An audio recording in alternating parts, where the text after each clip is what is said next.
We are picking back up now with continuing coverage of this moment in American history, the release of 3 American citizens, 1 legal permanent resident from Russia in a multinational prisoner swap. Keir Simmons, let me go back to you, our chief international correspondent here. And Keir, to say there are a lot of moving pieces in this swap is an understatement. We're talking about more than 20 individuals. We're talking about a half dozen nations having to choreograph this to the minute. That's right, and a statement from the Turkish government there in Ankara suggesting that there are 26.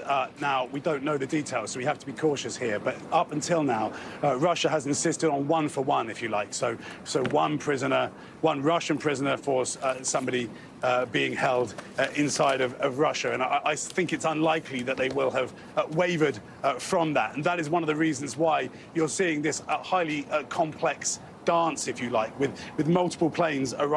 I'm just looking down now to read what the Turkish government has said, a total of 7 aircraft, including 2 from the United States and 1 each from Germany, Poland, Slovenia, Norway and Russia as part of the prisoner exchange operation. According to Turkey, they say 10 prisoners, including 2 minors, were relocated to Russia, 13 prisoners to Germany, and 3 prisoners to the United States. And again, we know now, and you can see that headline from the Wall Street Journal, that Evan Gershkovich is one of those, Paul Whelan. There's also Alsu Kamesheva and Vladimir Karamusa. Both of them, we think now, are free.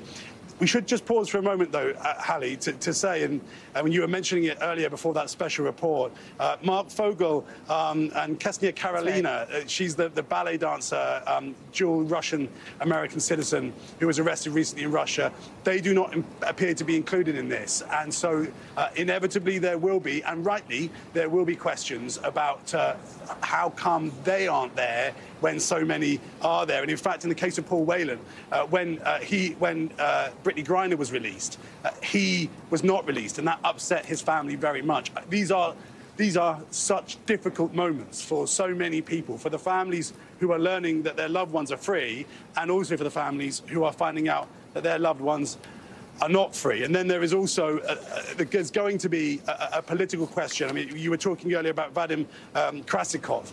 This is a Russian security intelligence officer who is in jail, or was in jail in Germany for murder, for the assassination of someone in a park.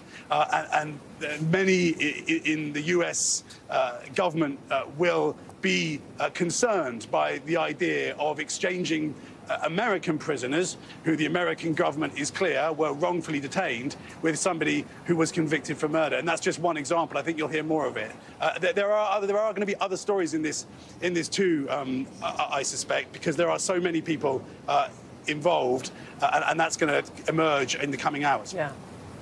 Thanks for watching. Stay updated about breaking news and top stories on the NBC News app, or follow us on social media.